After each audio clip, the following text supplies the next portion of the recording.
नमस्कार उड़िया मंजी रोषे आपण मानक बहुत बहुत स्वागत। मु आज आपण मानक गोटे बढ़िया स्नैक्स रेसिपी बनैकी देखेबी। तेणु चलते स्टार्ट करवा आज रेसिपी।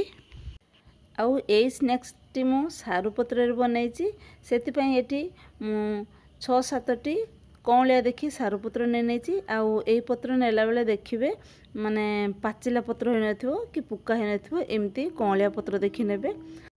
ये पत्रर देखु डेम्फ मुझे पछपटे काटी दूची काटी सारी ताको आपको केमती बनाजिब देखेबी। ये देखु पत्र डेम्फड़ सब मुझे काटी देची। एबे गोटे बाउल मन नहीं से अधा बाटी मु बेसन देची।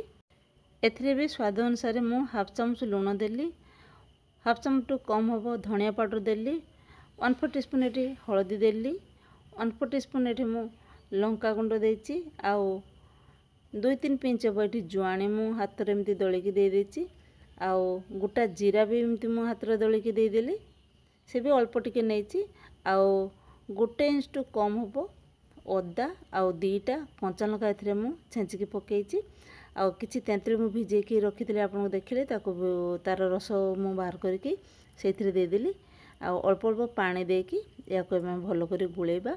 आउ सारू पत्रटी टिके खाइला बेले गलारे टिके कुंडे से टिके खट्टा पानी देले सेटा आउ कुंडीब ना आउ टेस्ट भी बहुत भल लगे। तेणु चलतु यह भल कर गुली देसी आ केतिकी गाढ़ा रखी आप देखिपार्टी। एबे चलतु नेक्स्ट स्टेप को जीवा। एठी गोटे मु बड़ प्लेट नहीं एबे सारू पत्र को एमती उल्टा करी मु रखीदेली। एबे बेसन जो पेस्ट बनिकी रखी तापर देदेली। एबे मु याकू भल करी लगेदेवी सबुआड़े आउ पत्र को सबुआड़े उल्टा पटे ही बेसन लगेबे। एटी मु तेंतुली नहीं खटा पाई आपण एटी लेंबू रस भी नहीं पारे नहले आमचूर पाउडर भी नहीं पारे। एबे आउ गोटे पत्र मु देदेली तापर भी बेसन देदेवी देकी ताको भल कर भी लगेदेवी। एमती करी आपण देखंतु मु केमती पत्र गुड़क सजाऊँगी। आउ यही सारू पत्र जो स्नैक्स टी आज आपको बनैकी देखेबी बहुत आगर मु भाविनी बनैबी बोली किंतु मते सारू पत्र मिलू नाला। एबे सारू पत्र मु पाई जाची तेणु आज आपको यहाँ मुझे बनैकी देखुची। आईटा बहुत भल लगे खायापाई आपड़ या बनैकी माने तरकारी भी बन पारे आउ एमती स्नैक्स भाव या खाईपारे।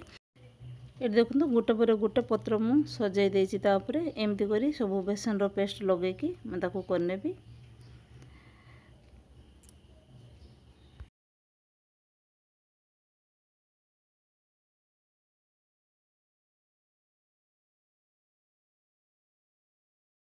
ये देखो सब पत्र मु बेची दी सारे। एबे साइड गुड़ाक आम एमती फोल्ड करदे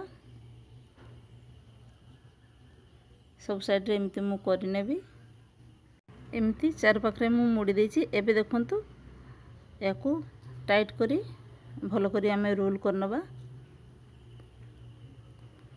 सावधान करी करबा पत्र जो तल छाड़ी जाउची ताको भी साथ रे नै कि एमती करी फुल कर देबे। टोटाली खोलिबो नै काहे कि बेसन रो पेस्ट लगा जायछि टोटाली खोलिबो नै। एमती सावधान करी याकू रोल बनै देबे।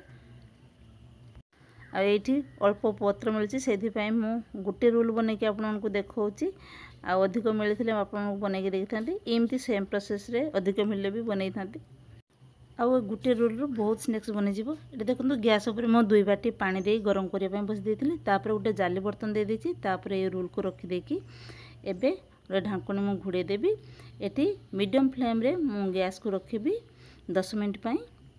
ये देखो 10 ରୁ 12 मिनट हो जाइए। ये आमर भल कर सीझी जाइए रोलटी। एबे गैस मु बंद कर देली। याको ठंडा होला पर मु बाहर करी आउ काटिकी आपको देखेबी भल कर सीझी जाइए।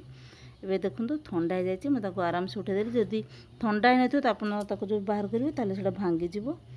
एबे भल कर ठंडा हो जाइए मुझे छुई पारछि। एबे गोटे छुरी रे याको पीस पीस कर आमे काटिदबा। देखुछंती केते सुंदर करी पीस गुडा को काटी जाउची। एमती करी सब पीस गुडा को मु काटी नेबी। एडी देखो बतन मु सब पीस गुडा काटी नेछि केते सुंदर देखा जाउची। आपण चाहिले ए जो भाप देकी बनैछि ताको एमती भी खाई परबे नहले याको कढ़ाई रे भाजी कि टिके कुरकुरा करिके याको खाई परबे। एटी देखंतु कढ़ाई रे किछि तेल देकी ताको भल कर गरम करि आनछि कढ़ाई की तापरे गोटे गोटे देकी ताको एमती भाजी देबी। तापरे लास्ट टिके आपण चाहिले जीरा पकेकी जीरा आउ जो हमरो तिलो अछि टिके पकईकि भाजिले बहुत भल लगी था नहले खाली नॉर्मल एमती भाजिकी खाइले बहुत भल लगी था एमती भाजिकी आपण या तरकारी भी बन पारे तेणु देखु यही स्नैक्स केते सुंदर देखा थोड़े एमती सारुपत्र रे आपण स्नैक्स बनैकी खातु खाई सारा परे केमती लगिला आपण को अनुभव मो सहित शेयर करंतु आ या भाजी सारा परे आपण या जेकोसी चटनी दे खाइले बहुत भल लगी था तेणु मैं आशा करुँची ये रेसिपी जदि आपको भल लगे ताले मो वीडियो को गोटे छोटिया लाइक टी करदे पुणी देखा नुआ रेसिपी सहित धन्यवाद।